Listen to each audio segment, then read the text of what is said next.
What I'm going to do is I'm going to pull up a PowerPoint presentation. I know everyone can't wait for that.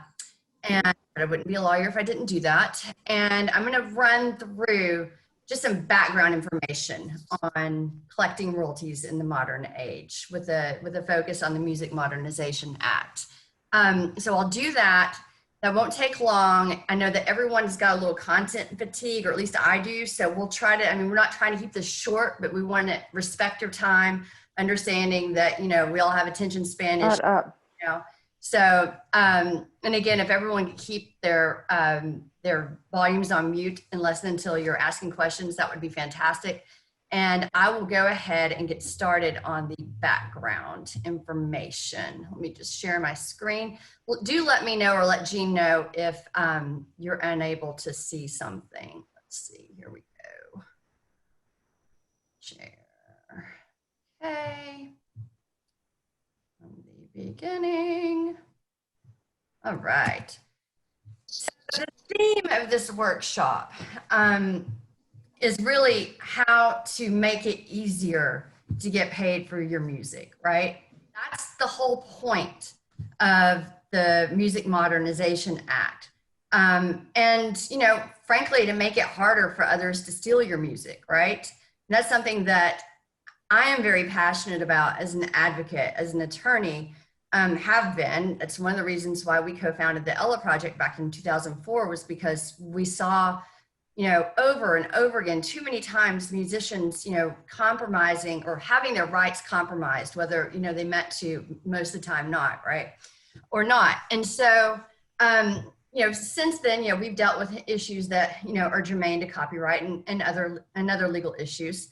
That goes without saying. But over the course of time, with this global marketplace developing online, this digital marketplace that was, I guess when we co-founded this organization, it was 2004. So, there was a marketplace, but we all know, there was that period of time where, I remember the dial-up days, and I don't think it was long after, I remember when I graduated from law school in 2003, it still being kind of a pain in the ass to get on the internet, taking a long time, and people weren't really shopping or accessing music that much. They were, but not like they are today. And so the point of that, the reason why I go into that, and I know this is something that you all already know, and I'm preaching to all the bishops here, but what happened over time is, the consumption trends, went, away from obviously the consumption of physical records to, downloads. And isn't it crazy to think of,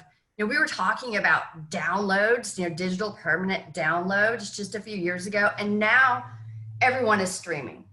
And so what happened is that the Copyright Act, sorry, please mute yourself. Right. Yes. If you have not already, because I can't really see the screen. She's getting up to her fighting. Really do it. So, at any rate, so what happened was that, the Copyright Act really hasn't been substantially, changed or amended since, before I was born, which was a long time ago. A long time ago, and becoming longer and longer ago. Right? How long? I have to make this work. A while. I'm not going to go into exactly when, but there's obviously, update with the Digital Millennium Copyright Act, which basically extended to, multinational corporations, the Safe Harbor Act, and we're not talking about we're not talking about that so much today. But what we are talking about is how the industry has responded to the obvious gaps, to the needs of rights holders in connection with the consumption of music, online, mostly through streaming, right? Because again, this Copyright Act, was substantially amended in 76. That was, again, like before I was born. So people were wearing bell bottoms then. So, there needed to be updates, and there were some obvious needs with respect to the way that royalties are collected and administered, particularly when it comes to streaming. So, while the rights holders, of music have these rights, you know, the availability of the use of the mechanisms needed to collect on these rights, to administer the rights, to enforce the rights, has been very difficult. And so that is what the Music Modernization Act seeks to remedy. It seeks to make it easier for you to collect your royalties, to administer your rights, and to enforce your rights. Now, that being said, I don't know. There's a lot of questions that are unanswered at this point, because this is a relatively new act. It was signed in 2008 or 2018 rather. But there are some knowns, and that's what we're going to go over today. And then we're going to talk about the importance of you making it easier, again, to get paid for your music, harder for folks to steal from you, and why you ought to really, really, really take this time as an opportunity to organize your catalog, right? Which is a pain. It can be, but it's something that needs to be done. And this is no better time to do it than now. And then to make sure you're registered with every single organization, or not every organization, but the organizations that you need to be for purposes of collecting, because that's going to become, it's been important, but it's going to become more important than ever. So we're going to go over the copyright definition, which you already understand. We're going to talk about, the registration and infringement. And then we're going to do a brief background on the Music Modernization Act and into the performance right. And then I will turn the mic over to Lou. Trying to figure out how to get this. Okay, there we go. I have to click on a bunch of things for this to work. So when I talk about rights holders and I talk about how the music modernization impacts the rights holders, of course, we're talking about copyright. And you already know that a copyright is a bundle of rights, including that right to reproduce, to prepare works, to distribute, to publicly perform, to display. And we're talking mostly, when we talk about music, we're talking with the major focus on the reproduction right and the distribution right when it comes to streaming, and the public performance right. So that is what we're going to be focused on today. And of course, copyright subsists. Copyright is not a work of art. It's not music. It's connected. It's a right that is connected to music, and it subsists in expressions of original works of authorship. And you already know what that is. If you are a musician, you're making music, and in the process of making music, you may be writing songs, you may be recording, or you may be doing both. And so we're going to talk about, again, music. When we look to music, we look, and we're examining the relationship music has to copyright. There are always two rights implicated, or two copyrights implicated. So music has two sides. It's what we call it in industry. You already know that. Okay, so you have the musical composition, and then you have the sound recording. And as you all know, we commonly refer to as the musical composition as the publishing, and the sound recording the master. And we have to go over duration, just because it's constantly it's up for debate, mostly by the likes of Disney. And I used to say, and George Lucas, but now Disney owns all of Star Wars and everything that George Lucas owns, so it's pretty much just Disney now. But currently, of course, copyright is for the life of the author, of the creator, which is you all, plus 70 years, or 95 years from publication, or 120 years from creation. And that comes into play with the Music Modernization Act, particularly as it relates to pre-1972 sound recordings, which we'll talk about in a second. This is kind of one of my favorite parts. My students always go, Ashlye, or Professor Keaton, just, like modernize yourself. But anyway, let me go ahead and admit a couple people to the waiting room. These are those kinks that we knew that we would have that will work out over time. So, copyright registration. Kind of hard for me to talk about copyright registration right now without rolling my eyes, because it's been a very unsettling year with copyright registration, with the registration process. As an attorney, I have to say that it is in your best interest to register your copyrights. The poor man's copyright, as it was called, as it's still called, is a myth. Okay, so you cannot register your copyrights by simply, you know, depositing a copy in the mail and mailing it to yourself. That doesn't hold up anywhere. So if you want your copyrights registered with the Library of Congress, it is important to do so. The advantages of doing that is that, you know, it provides public record to the public, you know, assuming that the Copyright Office actually updates their database regularly, that you have registered that copyright. Makes it easier to find you. After 5 years, if no one's contested, you know, your registration, then you know, there's a presumption that the music is yours, and anyone who wants to challenge that is going to have to initiate the process, which includes, you know, of course, paying for attorney's fees. Nobody wants to have to do that. So there's that. The most important thing that I used to say about registering copyrights was that, you know, for a very small fee, you could register a bunch of works at once, and you had automatic standing to file suit in federal court. And at the time, for 35 bucks, that was basically a pretty cheap insurance policy that gave you the teeth needed to, I mean, I recognized it in most cases. Like, people do not go to court, and that is still the case. But again, for 35 bucks, if you could put a bunch of songs in the application, please mute yourselves, guys. Then you could, then, you know, you had, for me as an attorney, I had the privilege of being able to insert that serial number in a cease and desist letter, for instance. And that, you know, it's not a scare tactic, but it, you know, again, it shows the demonstration that, you know, you have your business together to some degree. Again, it's cheap insurance, 35 bucks at the time. And, you know, it's automatic standing to file in federal court, which at the time, and still is, generally considered the preferred jurisdiction, if you will, to pursue a case for infringement. That said, over the past year and a half or so, the procedures for copyright registration have changed pretty dramatically.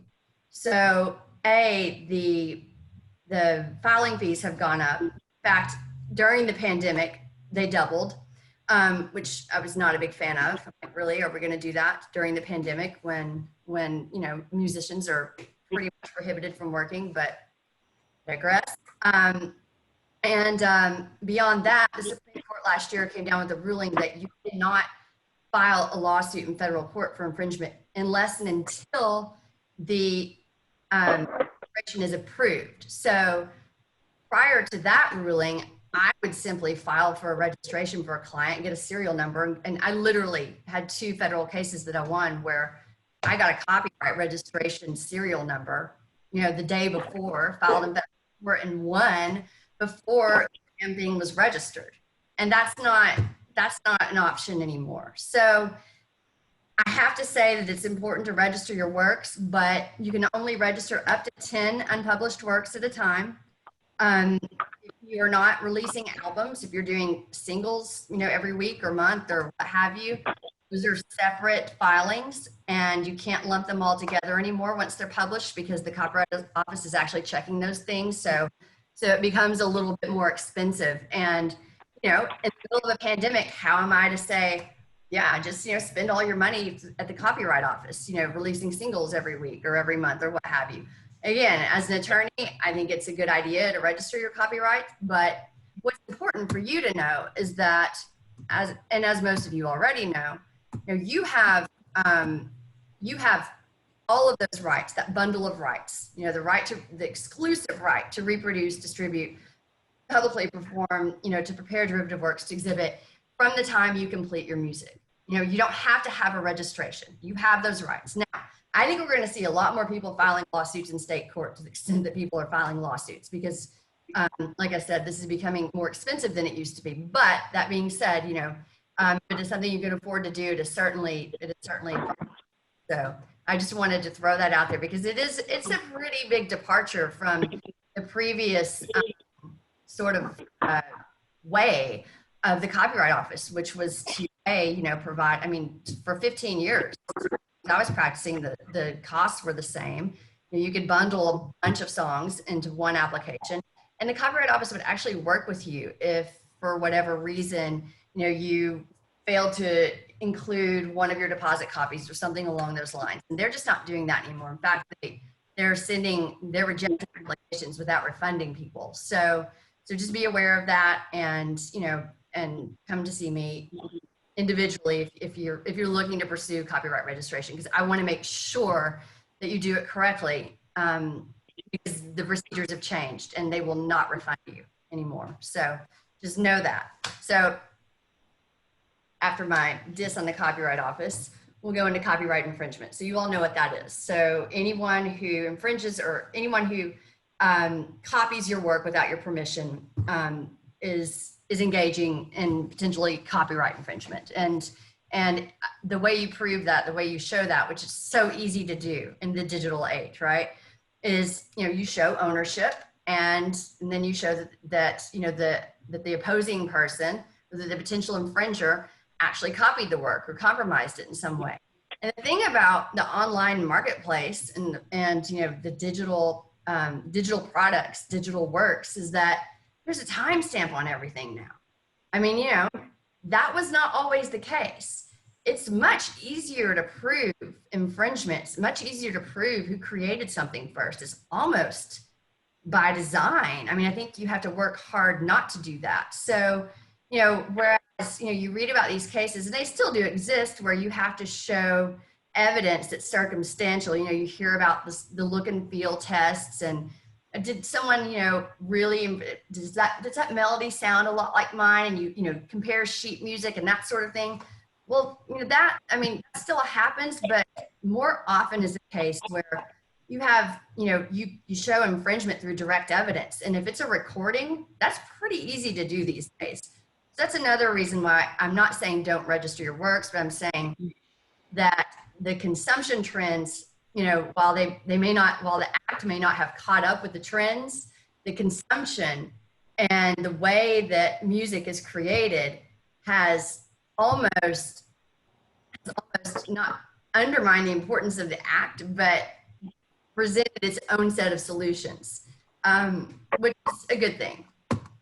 And you all can talk about that much more clearly than I can, because you can tell I'm not like a tech savvy person, but I think that, just by mastering a record alone, again, you have that timestamp. So you have the timestamp of, all of the not raw footage, but the unfinished works as well. So that's something that ought to ease your minds a bit. So stepping away from copyright, with the understanding that the Music Modernization Act was developed, purposely to address some of those gaps in rights holders' ability to administer and to enforce and, of course, collect on their rights. Let's go into why this act was created. I think, again, we all know. Spotify is kind of like, we can blame everything on Spotify. Really, at the end of the day, the record companies asked for it, right? They spent 10 years beating up Napster, and they finally, won the case against Napster. And while they were doing that, they were issuing licenses. They were issuing options for these, for similar tech companies to develop similar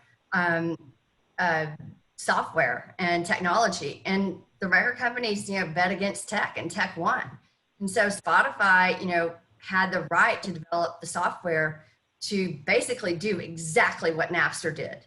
And it was within, a year or two after the record labels spent all that time completely abandoning any platforms, online platforms like stores, for buying records. At the time, you couldn't go to Universal or Sony or Warner or any of the other record labels online and buy a record.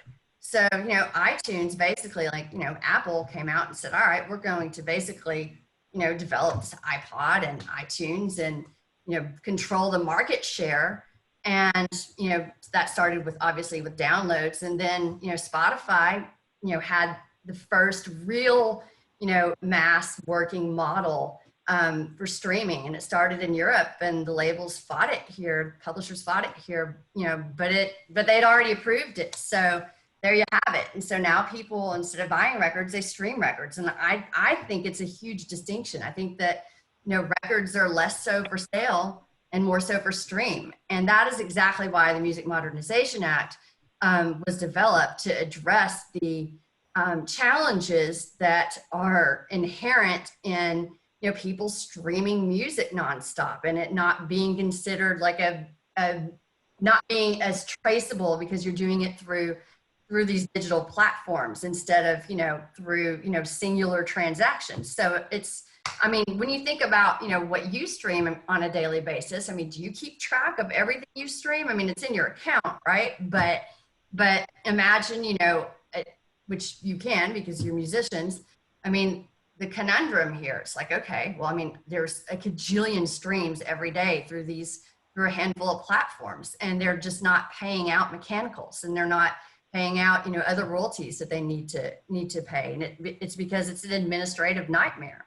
And so, I don't think that, I think that the Music Modernization Act was kind of like a recognition that even though that's an infringement, that without some sort of framework to help these streaming platforms, these digital service providers, to actually do what they're supposed to legally, that they're just not going to do it because they weren't. And that's why the Music Modernization Act was created. It was introduced by Senator Orrin Hatch and signed by President Trump on October 11th, 2018, and endorsed by Kid Rock and many others. Sorry, it just tickles me because I'm like, what could possibly go wrong? What could possibly go wrong there? And for a while, we really didn't know about the mechanics of the MMA. We're learning more, and I'm optimistic about it, more optimistic than I was in the beginning. But I was just like, God, I could point to more than a majority of the photo of the people in that photo and just go, oh, okay, yeah, it's gonna go really well. But I do think that there is a demonstration that the act will, perhaps do what it's supposed to do, which is to make it easier for you to get paid. So the major changes with the Music Modernization Act is that it establishes a musical works database.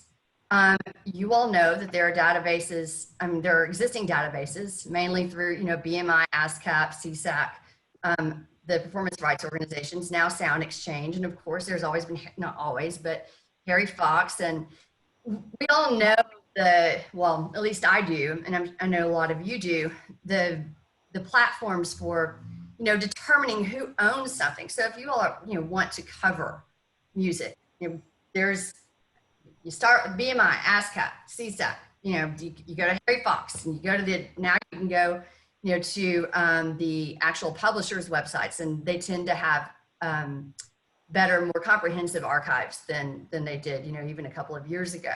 So, it's like a fishing expedition to determine who has the rights to something. And I can tell you, just last week, I was dealing with a dispute over who owned the composition to a major work that has great historic significance that is going to be featured in a movie produced by Denzel Washington. And everyone's like, I don't know who owns it. There's like 3 publishers, on 3 different, legitimate, archival sites, databases. And so I think there's a recognition that happens, and that, it's important to try to streamline all this information. I hope it works. And if so, then that ought to help in aiding, preventing people from claiming what's not theirs, but also help you to, insofar as being identified as the rights holder, to get paid. The other thing it does is it sets new blanket royalty rates, and there's an entity that will be overseeing that, and we'll get into it in a second. And those are blanket royalty rates that will be established by a nonprofit arm that is established by the Music Modernization Act, and that organization has been established today, which is really good news. I didn't think it would. I thought it would take forever. I'm kind of shocked that it's already been. So that's a good thing, because I'm a cynic. So yay! So there's progress being made. There's also another change that the Music Modernization Act put into place was that it revamped, it will revamp the court process for challenging royalty rates. So currently, there's like one court in the Southern District of New York where you go to challenge royalty rates, and what could possibly, wrong there, a single judge overseeing or a single court overseeing challenges to royalty rates. I don't know, that's why we have a system and not, one specific court. So that will help in the current deficiencies related to lack of transparency. So the revamping of the court process is supposed to further the mission of promoting greater transparency, which is a major goal of the Music Modernization Act.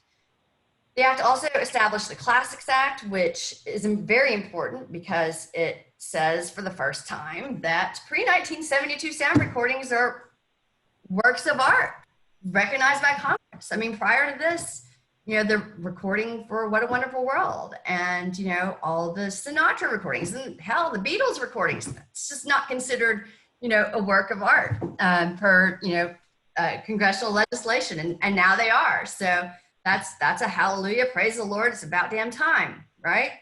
And it also establishes rights for music producers. And that's a really good thing because all of you who are music producers know that, I mean, of course, it is the most overused term in the English dictionary, but some producers, depending on the scope of what they're doing, are part of the creative process, right? And play a role that that would warrant, co-authorship insofar as the contributions they're making. Some producers won't, and that's going to be, a case-by-case determination. But for those who are, there's a formal recognition that music producers are entitled to rights now. We'll see how that plays out. All right. Sorry, I just can't help post like pictures of Kid Rock because it's fun. And his best friend is Sidney Torres, so it's easy. Anyway. So the administration and the oversight of the Music Modernization Act. So what legislation stipulated that there would be a creation of a nonprofit agency for carrying out that database, the royalty rate setting that would distribute the royalties. And the members of this nonprofit are supposed to be major publishers, songwriters, nonprofit organizations like the Recording Academy, a organization. And so that is what, sorry, I'm going back. That is what this nonprofit that will be administering these rights. And that's what I was kind of skeptical about in the beginning. I'm like, again, Sony, Warner, Universal, Recording Academy, same players as usual, maybe a couple of songwriters.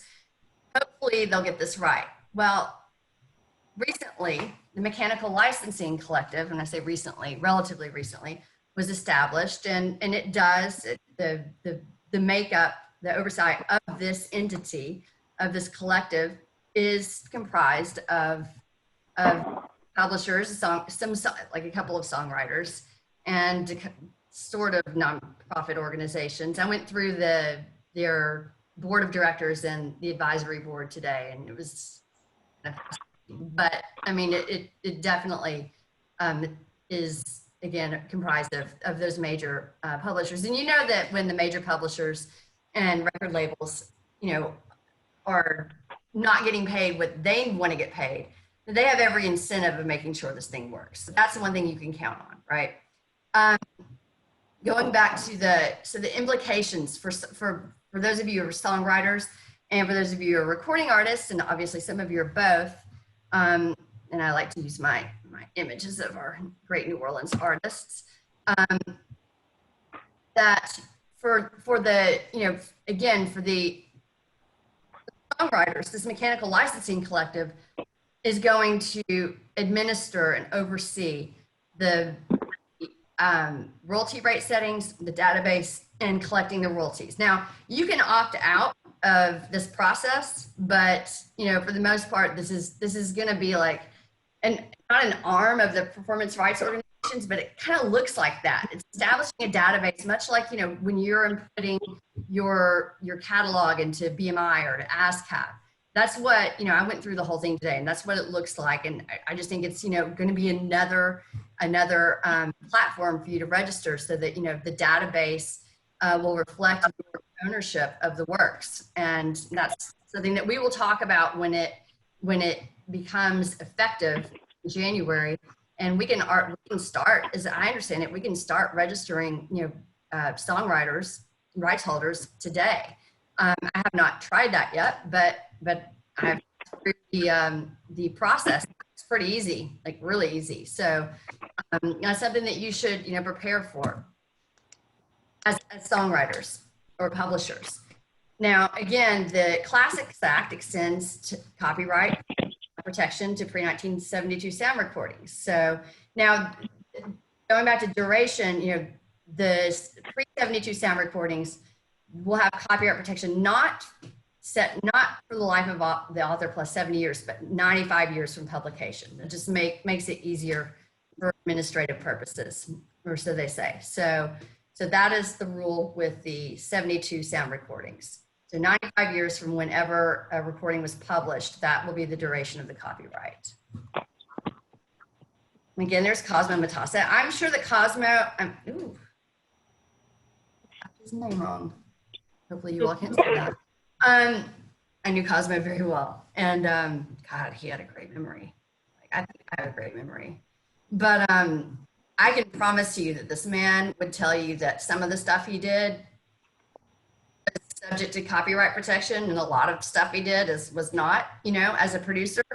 You know, if he was just, you know, pressing buttons or what have you, but if he was more involved, and he would be the kind of person that would be really great to have around right now to really explain the difference in a producer, you know, being entitled to in copyright or not, but he's not. And there are plenty of other producers, and Lou, I'm counting on you for that, to talk about those distinctions.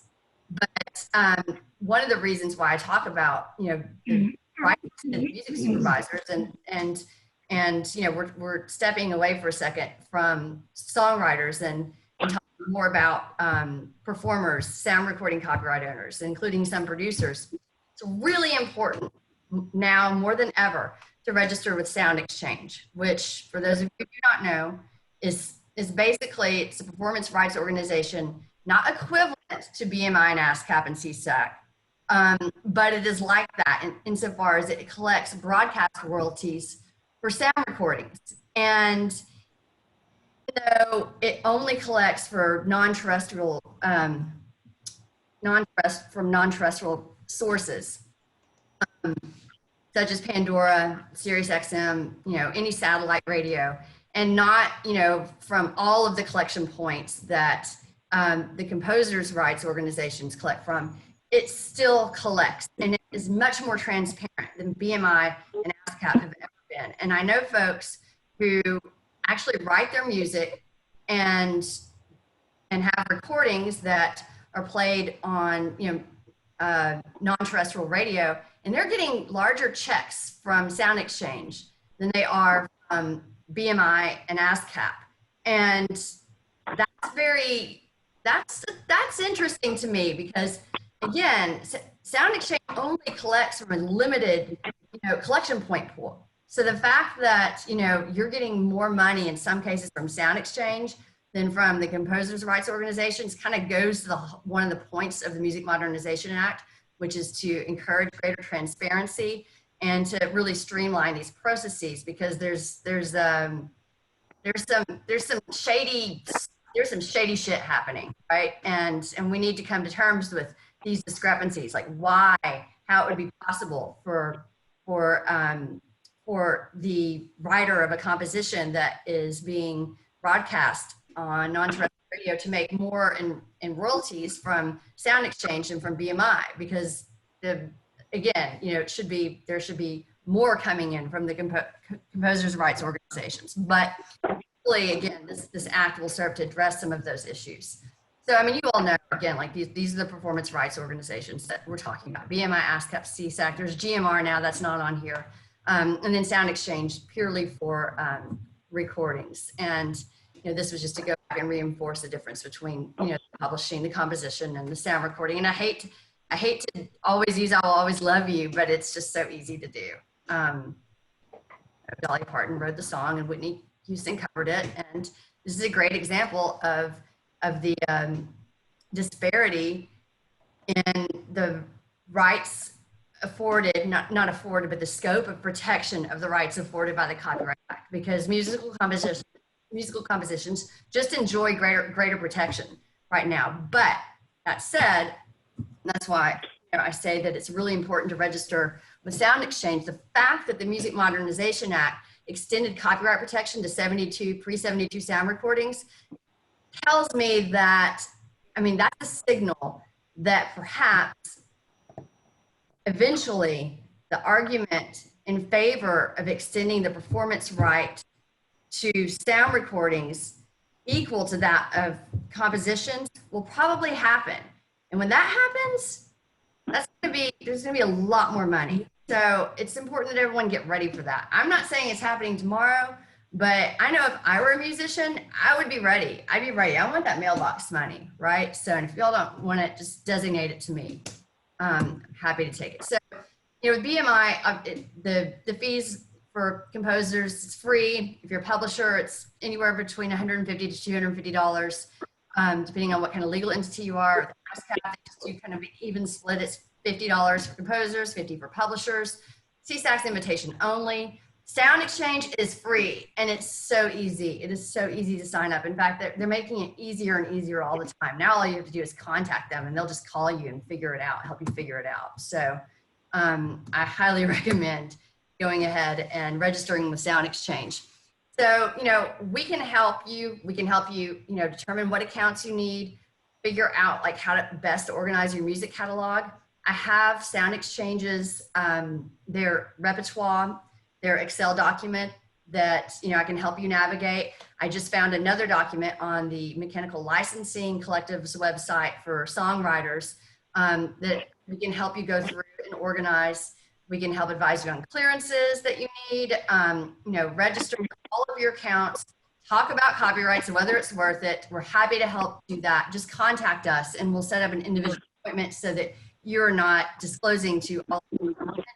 In the Zoom session, you're not disclosing any confidential information. That's certainly something that we want to avoid. So, with that said, what I would like to do now is to X out of this screen share and bring Lou in and talk to Lou about his experience with being a musician and trying to navigate administering and enforcing his rights, and with a focus on the various performance rights organizations and the degree to which they have been beneficial or not. So welcome, Lou. Why don't you unmute yourself, please, and introduce yourself, and don't be shy. Hey, can you guys hear me? Hey, can you guys hear me? Yes? I can. Okay, good. Hi, guys. I'm Lou Hill with the group Waterseed from New Orleans. And our parent company is, we have an LLC that's called the Waterseed Music Group, which kind of functions as our record label. Well, it does function as our record label.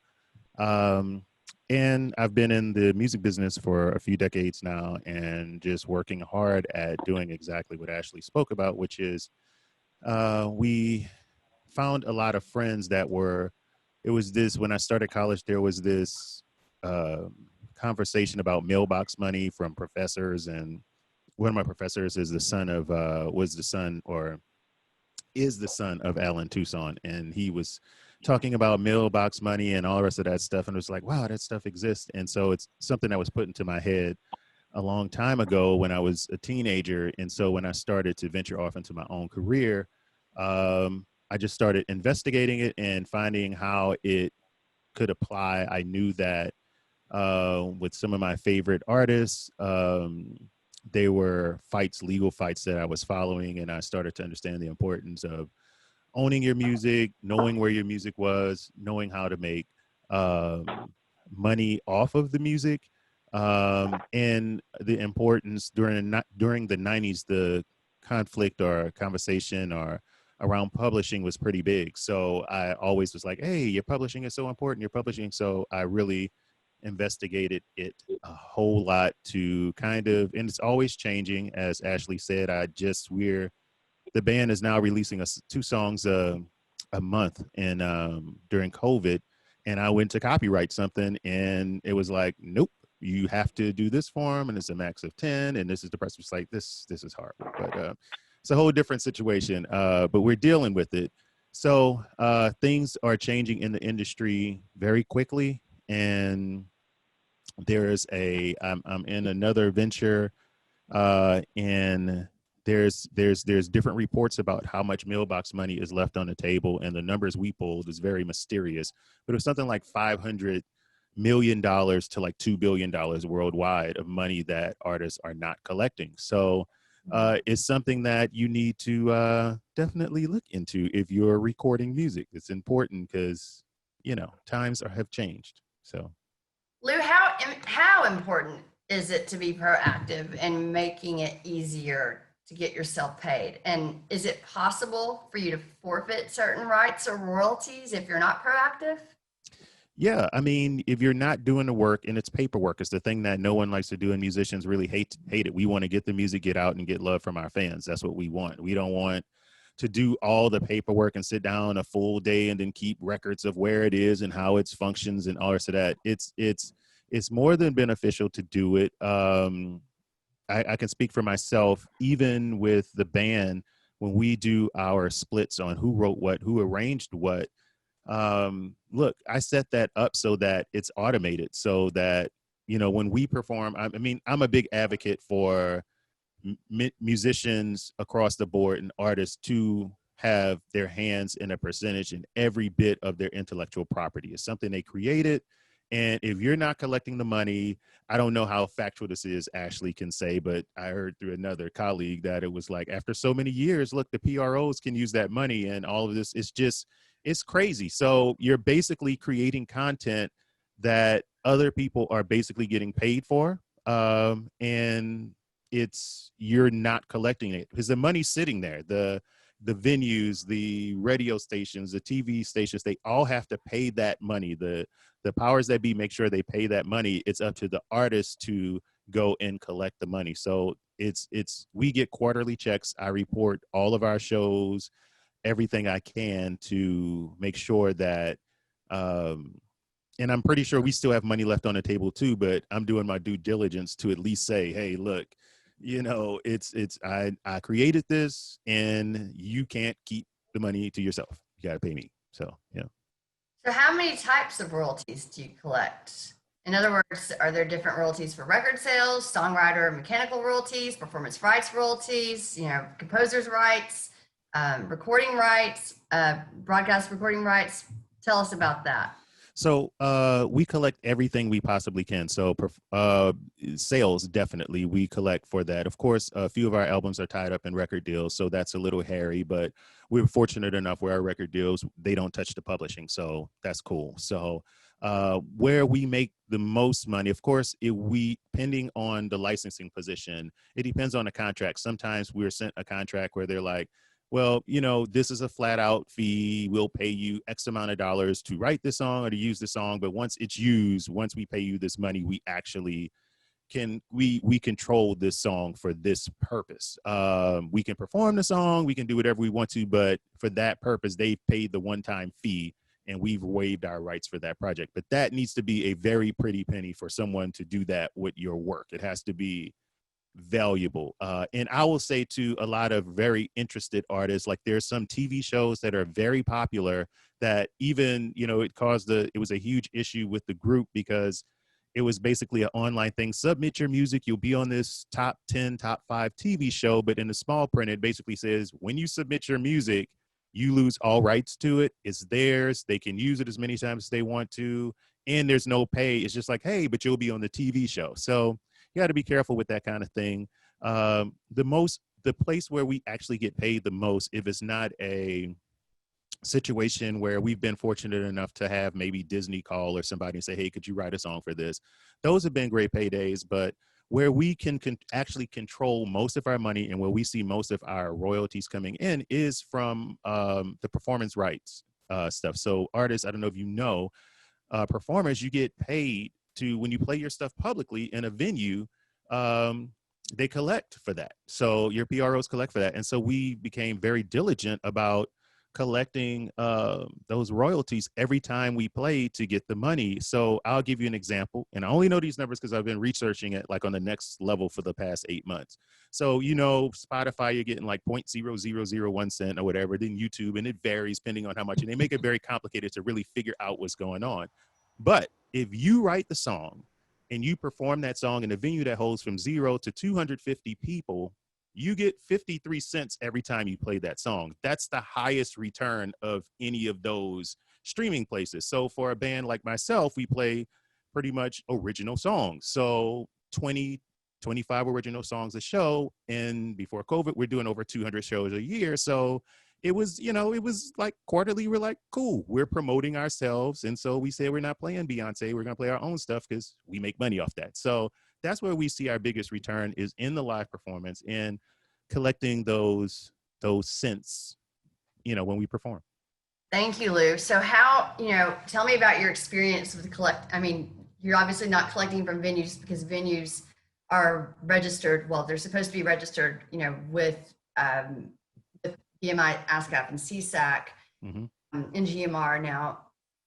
And they have blanket licenses, and that's, you know, where you're getting your revenue. But have you experienced, or have you noticed through any of your statements some gaps where you may have performed and they're not included in the accountings because some of the clubs just don't have, you know, their licensing together? Yes. So we've noticed some gaps. We've been researching our statements quite thoroughly over the past, I want to say 3 months, just to, I mean, it's COVID. What else are we doing? So we've been researching the stuff to try to see, you know, how much money we're making and what the gaps are. And let me tell you, the moment, and it's a local club in New Orleans, we had a regular residency there, and this particular club owner knew that. He's going to report everything. And the moment he found that out, I got like a tax form, like, yep, fill it out, blah, blah, blah, blah. He made me immediately he started reporting what he was paying to me. And I'm just like, he's like, you report everything, right? He's like, yeah, well, fill this out. And so he made me go through the whole tax process with him. And it was cool. It's like, hey, whatever, fair game, whatever. But yeah, their club owners do not like it because they still have to pay the money, but I think they're kind of concerned, like, if everybody gets hip to this, it's going to get weird. But it's yours. You're entitled to it, and you have to make a stand on it. And the clubs that are paying these licenses, like you said, have to pay them anyway. So right. I think this is a real opportunity. It's interesting because, you know, as you know, I've been talking with a lot of musicians, and a lot of those musicians are on this Zoom today, about, you know, establishing better, you know, business practices, fairer wages, better, you know, workplace standards. And I think this is very much part of that conversation. Making, yes. You know, how can you approach venues that may not have their licenses, and instead of adopting the, oh, you know, screw you for not having your shit together, help usher them through that process, you know, in good faith. And that doesn't always work, but it is certainly, you know, it is certainly a pathway forward, you know, if it does. And like you said, I mean, if you're getting paid more for your own live performances of your own original content, I mean, that to me would give me an incentive to do that. It sounds like that worked for you in the example that you're talking about. Yeah, is a massive difference. And look, that number goes up. So if you're playing a 0 to 250 seater, that's 53 cents per song you play for that place. But if you play a 500 seater, that number goes up. 1,000 seater, it keeps going up. So, and you can control it. So you can literally say, I am playing this many songs tonight, you know, and this is what my price point is going to be. You're controlling, and you should have a pretty good idea of what that return should be, opposed to, again, these streaming services where it's like, I have 1 million spins. Hey, I made $100, maybe, you know, so. Yeah. You know, yeah. And the great thing about it, if you have your PROs and all your paperwork set up properly, look, that goes to your bandmates. So your bandmates are getting quarterly checks on your reporting, and it helps them feel like, wow, I'm getting, you know, mailbox money because my band is reporting these. So if I write, you know, a song and someone else writes a song, we're splitting that 53 cents every time that song plays. I don't have to send them a check. The PRO sends them a check. All I'm doing is reporting. So it's a great way just to help your band make money as well. Right. I mean, who would have thought that we'd be in a situation where instead of fighting over, the proceeds from physical CDs, that you're selling out of the trunk of your car, it shows that, these platforms would empower you as bands not to like get into those scuffles. I mean, as long as Yeah. they're registered, then you don't have to have some of those hard discussions. I mean, in the beginning, when you're talking about splits, but afterward, as long as everyone is registered with these sites, I mean, like you said, in theory, and often is the case in practice, that's taken care of. So you don't have to have those awkward conversations. Now, I mean, it is kind of depressing that the public performance rights are, amount to more income these days than record streams, not sales, as I Right.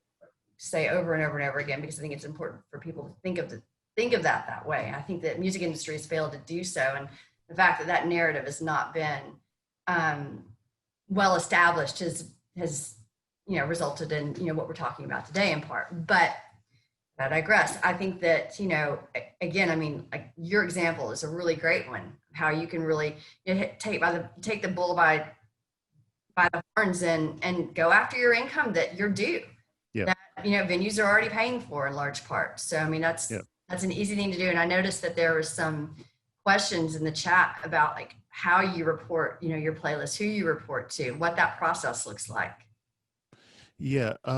So in this, let's talk about the process. So I did not start off right. I'm going to be honest. It was, there's so much you have to do as a musician. So I'll give you a phase. Like my first phase, released the first project independently. My first independently released project is like, oh, okay. I was selling CDs. Like, actually, I was making a lot of money selling CDs. It's like, because it was, everybody was buying CDs. Streaming hadn't really kicked in, so we'd make a lot of money. And I said with that, okay, cool. We're selling the CDs, independent release. We're making a lot of money. Keep going. Then the next step with the next project, I was like, oh, well, I've heard, how can I get this on iTunes? Because at this time, it was only a few distributors. So you didn't have TuneCore and all the rest of these people. And that was my next goal. Like with the next project, I want to get it to iTunes. And then the next project, okay, cool. How do I publish it? And so with every time I release something, I implemented a little bit more of what I knew was there. And so if you're just starting out, get like one part of it done, understand that part, then go with because what's going to happen if you should register for as much as possible, but it can be overwhelming. So, and then you're not tracking it and you're not managing it well. So get like mentally into the space of, I need to manage this. Like I literally look at my streaming numbers and download numbers every morning because I need to send to my team and make sure that everybody's understanding how we're doing, what's happening, to just understand the industry. And you combine that with the fact that all these numbers are spread across a million platforms. So you have to pull some information. So it's all over the place. But don't get overwhelmed, but keep taking like steps forward. Like never just settle in, especially during COVID. Look,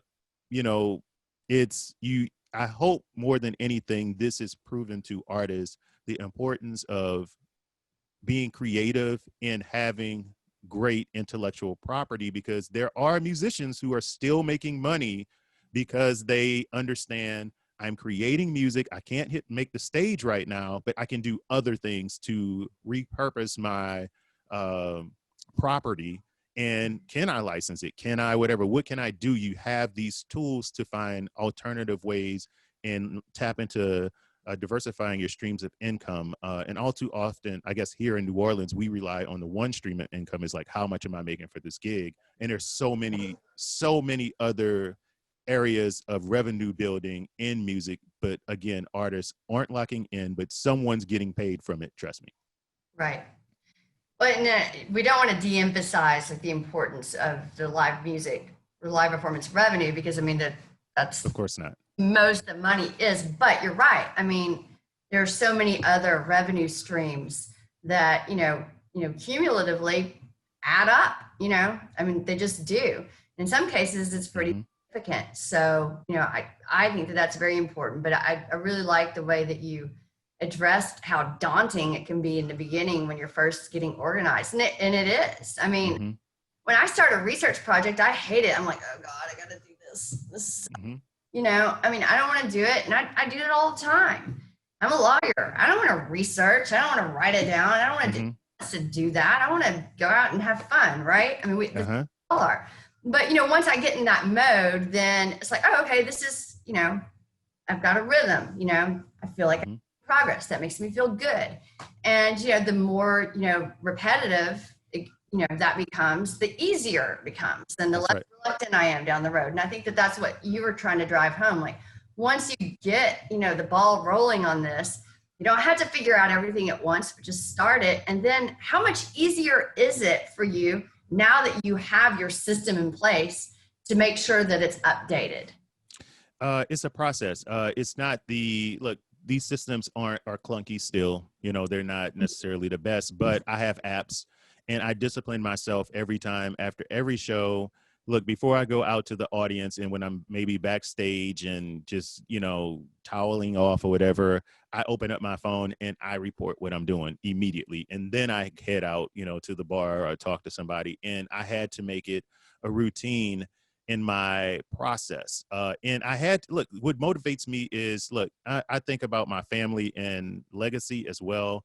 And you have to think about these things too. The more you understand it while you're alive, the better you can pass that on to your kids or to your husband, your wife, whoever, your mom, whoever. If this stuff is all over the place, um, it's you're spending your whole life doing something, and this could very well be stuff that sends your kids to college or your grandkids to college, and you need to understand it now, and your band members need to understand it. So if something does happen to you, you're in a position where they understand the numbers before you're gone, so they know, no, this is my percentage and this is how I've been Right. getting paid for years. So you want to, so I think about it from that, like, it's my responsibility um, to my family and the people I love to understand that I've spent, most of my life creating, and, I'm leaving it for them, and you move on from it from there. So I think, for those people who need that little extra push, it's like, no, you're actually creating something. You wouldn't create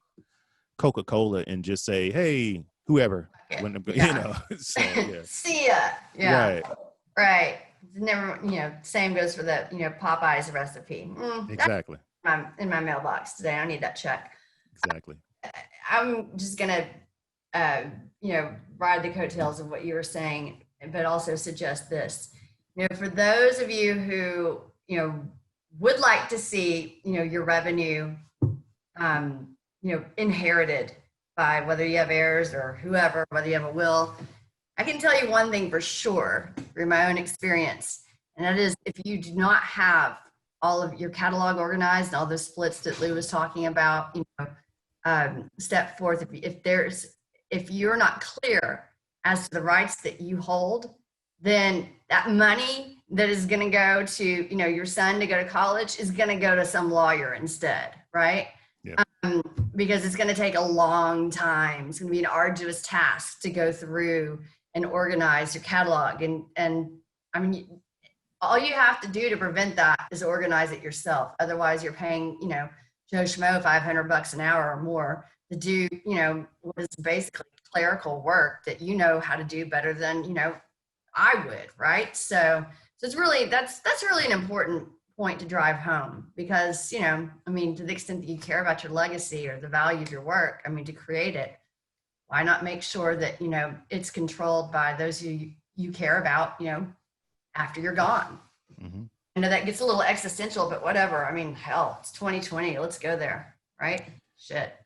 Yeah. Hey, look, I'm a Prince fan, and I cringe when I think about like the mess that his estate is in. So, it's like Yeah. I got to do my work, so.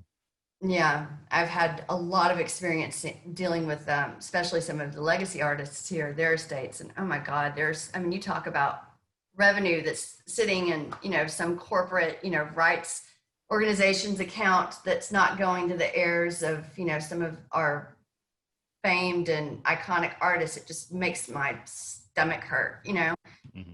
There's only so much you can do, right? And that's why it's important to do it while you're in control, That's right. sound mind. That's right. And then, that kills several birds with one stone. So you've got your catalog organized. You can submit it to the Music Mechanical Licensing Collective, to the performance rights organizations, whether it's BMI, ASCAP, or Sound Exchange. I mean, you don't even have to have a will if you don't want. I mean, we're not talking about estate planning today. But I mean, if you have your catalog organized, I mean, hell, I mean, there may be, I mean, the Jazz Archives or the Jazz Museum or Amistad. I mean, may be looking to, to put it in their historical archives. They don't always wait till people are gone to do that either. So there could be value in that, educational usages. So just something to think about. Always more ways to tap into those revenue streams, right? Right. And the better organized you are right now, you don't want to lose any opportunities for music licensing or anything like that. If you're in a band or a group, or you have several producers, or always, you need to leave the room with like an understanding, email, something, it'd be nice to have something official, but you need to leave the room with them having an understanding of what it is. And if anything happens, because I know, again, legacy artists who, there was one I was working with who had a 7-figure deal to buy his catalog on the table, and he couldn't do it because the rights are everywhere. They're all over the place. And he didn't even have the power to sign the piece of paper because there was nothing established to say, okay, I can accept this money and disperse it to the producers myself, or deal with it that way. We have agreements. There were no agreements. So I know, look, the big thing now in music is everybody, find a producer, find a producer, find a producer. And I bought this beat. And look, there was just something with EMI. EMI called us, EMI Sony. They said EMI Sony's doing a compilation CD of up and coming artists. They need songs like this. Hey, we're interested in blah, blah, blah, blah songs. It was a good friend. He's like, Lou, can you write some stuff? Can you whatever? I said, sure, send me the paperwork. We went through the paperwork. It was cool. It was whatever, but the biggest issue he had was there were like 20 songs that were supposed to be on the list, but literally out of the 20, only 4 survived. Like 4 artists survived, and they had to do it all over again because all of the people submitting downloaded songs from the internet. They got this producer and then couldn't find this producer, and they said they couldn't get the deal. They could not close on the deal. So EMI had to go back to them like, we really love this song, and it turned out, the producer doesn't want to give me the rights, or I don't own this. And there was a lot of things, whatever mechanism Sony uses, they were able to digitally like get the imprint from the song and find out, hey, this sample is from here. You don't own the rights to it. Send us the paperwork to show you own the rights or you can use it. And it literally knocked out 16 people from that project. So you want to have, when they call, same thing with a Disney or somebody, if somebody's got like, look, I got $10,000 for you. We would like to use this song in this major film. And next thing you know, you're like, oh, well, when the band broke up or whatever, the producer, or we're not dating anymore or something. I can't make it legal. At least have something. So it's like, hey, look, I'll pay you your share. But I have had horror stories where it's just people like, I don't even want the money. I refuse to see you successful. So no. So go ahead and just have these conversations, get them in writing. Make sure that you understand what it is, because it's important. And again, I'm going to say more than ever right now, it's in what I'm seeing, and I'm pretty sure, Ashlye, you're seeing too, is tech companies are sucking up massive amounts of intellectual property by means of music catalog. And you want to at least be in a position where if they offer you a ton of money, you can say, I don't know. I mean, Trombone Shorty closed on a great deal with that. And I don't want to say the number, but it was nice, and all of his ducks were in a row, and he's cool. He made the money and he can move on and keep doing what he's doing. But if that was not the case, he would have had to walk away from it. So Right. make sure it's real. And if musicians are always trying, how can I get to the money? I'm telling you, you can get to it. You just have to make sure your ducks are in a row. Well, that is an awesome line to end for now on, and open up to the audience for any other questions they might have. And I guess we could probably use the raise the hand tool. I think that we've addressed pretty much everything. We have a few in the chat, I think. Yeah. Anyone else got anything?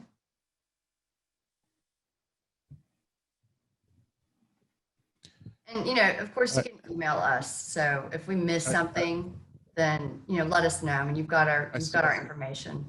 I Go see ahead, a Lou. I see a question around. It's from Scott. Oh, Um, he says, on another note, do you know if there is any issues with performing the same song twice in one night? For example, on a 3-set gig or something playing. So, Scott, the way I think they regulate it, and I guess Ashlye could talk about this, is that it's per venue. So when I submit my set list, I have a generic set list. If I'm on tour for an album, our last album was Say Yeah. So I have a Say Yeah set list. I know the songs we're gonna play, and I pre-save that. So every night we play it, I'm just hitting, yep, send this one to my PRO. So and then they charge that venue for that. So I don't know if it would raise a flag. I mean, if you're playing several venues in one night, yeah, you report each venue, and you do it that way. And I think so that would be my answer to that. And then there was a question earlier about, does it matter how long the songs are? It does not. You play the song, long as you've played the song, so artists in New Orleans, we have 20-minute songs. In Atlanta, they have 3-minute songs. It just depends on where you are, but it's still your song. So, yeah, they don't have to be super long. that's good advice. Anyone else got anything? Looks like there's another question. Establishing the shared songwriters. I'm reading the question from Joni. Mm-hmm. They add to the song, establishing the shared songwriters. Okay, so you're asking Joni whether, how to establish the splits. And really, that's something that you just do by agreement. And that's something that we can talk about. Just give us a call and we can set up a time to go over that with you. And I have, my MO is to establish written agreements that are short, sweet, to the point, and totally enforceable and not overwhelming. So I have ways to do that. Mm-hmm. Anyone else? I realize that the Q&A, on Zoom is a little tricky. So again, if you all exit the meeting, leave the meeting and have another question and why didn't I think of that? Just shoot us an email. It's really easy to respond, and I can copy Lou so that you've got a seal of approval as well. I'd be happy to help. And also, I think there was one more, Woolworth, from Woolworth, if you're still there. Oh, Dave's got a question. Sorry, my chat is, I've got it. No, I'm it's fine. He says, who do you report your live playlist to again? So my primary PRO is BMI, and they have a great app called BMI Live. And so I set that up online, and I just pull all of my registered songs in there. And like I said, at the end of every show, I just submit which set list I played and anything like that. So yeah, it's pretty fluid, but you have to remember to do it. So I'm getting a question about tips on YouTube. YouTube's a whole other world. As from an attorney's perspective, I would advise all of you to make sure that you're tracking your content on YouTube and ensuring that all of it is authorized. But the way the revenue is distributed mostly from, obviously there's some public performance rights, but then there's the ad sharing revenue, and that gets that's tricky. So I don't know if I answered that question, if that was what you were asking, but that's something that we can talk about in greater detail individually. Yeah, and if you're asking any tips on YouTube content ID, maybe that question is about how to, get your music cleared, or if you could find out if it's being tracked. I know that if it's about how is it being tracked, most of your quasi, I think, DistroKid TuneCores, they have the function that says monetize. Right. Monetize it, and then they'll track it for you.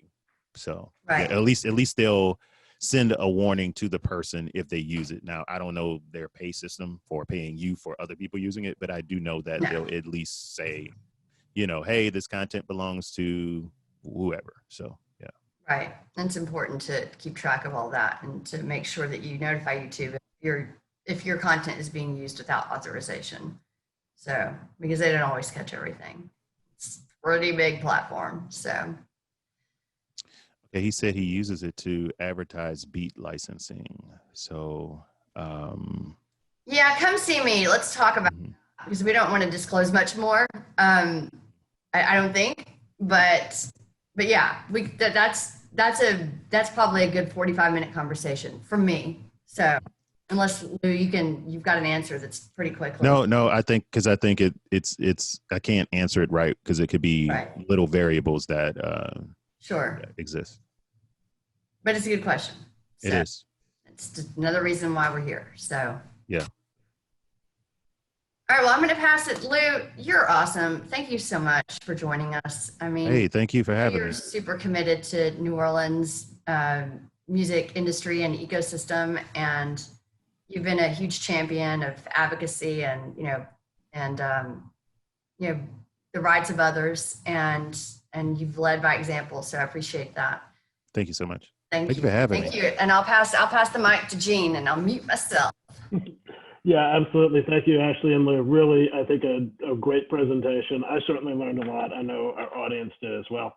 So thanks all of y'all for joining us. I do can't be remiss without thanking the National Endowment for the Arts that helped support this with funding for the Ella Project, and our other sponsors as well, but especially the National Endowment for the Arts. So your tax dollars at work, we're happy to help them work in this situation.